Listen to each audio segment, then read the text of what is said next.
Subdit Resmob Polda Metro Jaya mengungkap kasus temuan jasad dalam karung yang mengapung di Danau Wagir, Kabupaten Tangerang, Banten. Diketahui motif dalam kasus pembunuhan ini adalah sakit hati antara korban dan pelaku. Dua pelaku berinisial YM dan NMY diduga kuat menjadi pelaku pembunuhan berencana terhadap korban berinisial S. Dari hasil penyelidikan, polisi terungkap motif dalam kasus pembunuhan ini dilatar belakangi sakit hati pelaku terhadap korban. Korban sempat menawar kakak pelaku saat menonton video asusila. Hal ini membuat pelaku tersinggung hingga nekat menghabisi nyawa korban. Selain mengamankan kedua pelaku, sejumlah barang bukti juga ikut diamankan petugas. Atas perbuatan, keduanya dijerat pasal 340 KUHP dengan ancaman hukuman mati. Pada saat sebelum terjadinya tindak pidana, pelaku SY dan juga NYM ini bersama dengan korban Suherlan berkumpul di rumah korban pada tanggal 29 Mei 2022 pukul 08.30 waktu Indonesia bagian Barat. Kemudian mereka di situ ngopi bersama, kemudian juga menonton video porno yang Dan pemirsa, untuk membahas terkait pembunuhan berencana, kita sudah terhubung dengan kriminolog Hanifah Hasna. Selamat malam. Selamat malam, Mbak Anissa. Baik, Ibu Hanifah, ini adalah pembunuhan berencana. Sebenarnya mereka adalah bisa dibilang berteman. Semudah itukah hanya karena sakit hati kemudian merencanakan untuk membunuh? Apa yang triggernya apa? Oke, baik. Sebetulnya kalau kita melihat dari naturalnya manusia itu, masing-masing manusia itu punya kecenderungan untuk menghabisi atau menghilangkan orang lain. Baik dari sisi personal maupun secara fisik, yaitu dengan kematian. Tetapi hal ini bisa dikendalikan dengan norma-norma yang sudah kita pahami dan kita terima dari waktu kita kecil, selama diberitahu atau diedukasi oleh orang tua maupun sekolah, sehingga itu bisa menjadi tali pengekang untuk seseorang melakukan pembunuhan. Tetapi bila itu tidak dihayati, maka siapapun itu akan bisa melakukan pembunuhan. Nah, dalam hal ini pembunuhan yang dilakukan, yang disampaikan tadi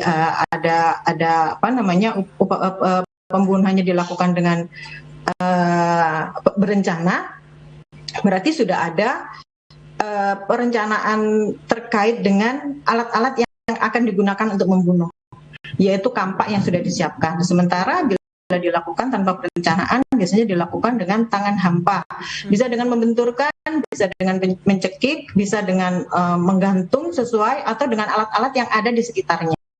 Jadi pada saat dia melakukan hal-hal yang dengan menggunakan alat-alat yang sudah disiapkan, berarti itu yang disebut dengan pembunuhan dengan cara berencana. Makanya tadi sudah disampaikan akan dihukum berat, yaitu dengan hukuman mati. Seperti itu, Mbak Anissa. Baik, Ibu Hanifah, tadi Anda menyebutkan bahwa memang manusia punya potensi untuk menghilangkan orang lain secara fisik, termasuk diantaranya adalah membunuh. Apa yang kemudian bisa memicu seseorang yang tentunya sejak kecil sudah dibekali dengan norma-norma, kemudian sampai bisa tega membunuh orang? Baik, ternyata penghayatan atas norma-norma itu tidak dilakukan oleh semua manusia di dunia ini, termasuk anak-anak kita. Lalu ada hal-hal lain yang tidak bisa dikeluarkan, yaitu faktor-faktor yang lain seperti stres, depresi, atau coping dalam menyelesaikan masalah, atau skill dalam menyelesaikan masalah, atau coping mekanisme yang membuat orang-orang itu tidak bisa menyelesaikan permasalahan dengan baik, atau mereka tidak bisa menggunakan cara-cara musyawarah untuk menyelesaikan masalah-masalah ringan yang seharusnya bisa dilakukan dengan cara yang lebih mudah daripada membunuh, sehingga membunuh atau melakukan agresi itu menjadi pilihan terakhir. Yang harusnya menjadi pilihan terakhir itu menjadi pilihan pertama untuk menyelesaikan permasalahan. Baik, apakah ada tingkatan level khusus seseorang bisa terpantik emosinya hingga membunuh orang lain? Ya, jadi ketika seseorang itu memang tidak punya coping mechanism, mereka biasanya hanya menggunakan naluri hewani. gitu ya. Jadi di dalam otak kita itu yang bekerja adalah yang paling belakang itu adalah otak reptil yang isinya adalah menyerang, bertahan atau lari. Jadi fight, freeze atau freeze atau pokoknya dia harus menyerang, dia harus berhenti atau dia harus berlari.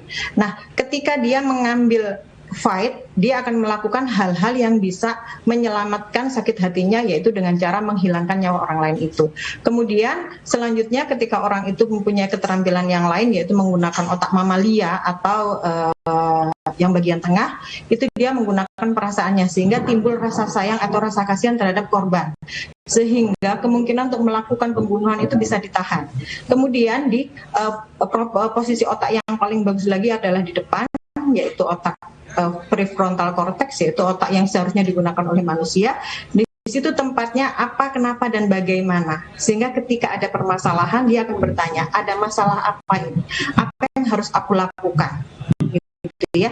Tetapi ketika seseorang tidak terlatih untuk menggunakan 3 bagian otak ini dengan benar, maka dia akan melakukan atau menggunakan otak reptil, yaitu menyerang dan bertahan. Menyerangnya bisa jadi dengan melakukan agresi yang membuat korban ini menjadi meninggal dunia. Baik, terima kasih Ibu Hanifah Hasnah, kriminolog, telah berbagi informasinya bersama kami di Newsroom. Selamat malam.